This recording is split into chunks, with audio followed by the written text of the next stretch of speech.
à tous, on se retrouve aujourd'hui pour l'histoire du 16 décembre, voyage dans la cheminée.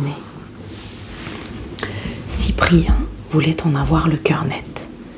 On avait beau lui dire que le Père Noël passait par la cheminée pour venir chez lui, il n'y croyait pas. Cela lui paraissait tout à fait impossible. La cheminée était trop étroite, trop noire, trop raide. Aussi décida-t-il de grimper sur le toit pour aller vérifier lui-même. Lorsqu'il parvint près de la cheminée, Cyprien accrocha solidement sa corde et se laissa glisser dans le conduit. Mais il fut aussitôt aspiré vers le bas par une force irrésistible qui l'obligea à lâcher la corde. « Ah !» hurla-t-il en fermant les yeux de peur. Cyprien ne tombait pas, mais il glissait à vive allure sur un formidable toboggan. Lorsqu'il ouvrit les yeux, il découvrit autour de lui un spectacle merveilleux. Le conduit de cheminée n'était pas noir et crasseux comme il l'avait imaginé, mais au contraire, il étincelait de mille feux. Des banderoles multicolores s'allumaient sur son passage. « Bonjour Père Noël, on vous aime Père Noël !» Cyprien n'en croyait pas ses yeux.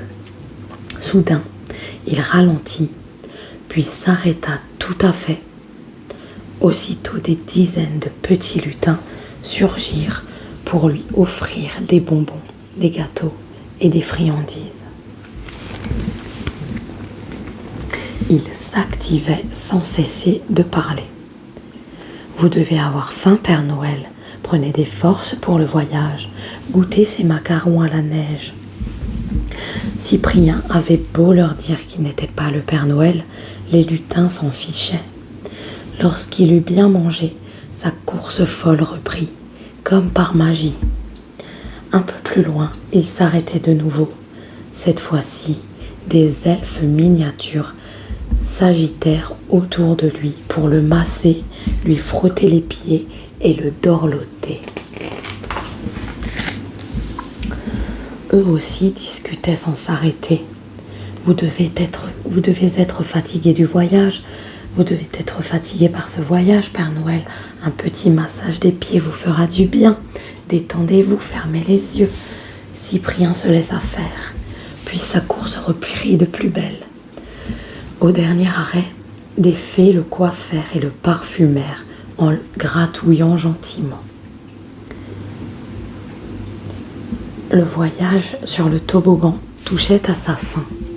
Cyprien traversa un épais nuage d'étoiles scintillantes et arriva au milieu du salon de sa maison. Lorsque ses parents le retrouvèrent au petit matin, Cyprien était endormi, roulé en boule sur le tapis du salon. Il faisait certainement un rêve formidable, car il souriait en dormant.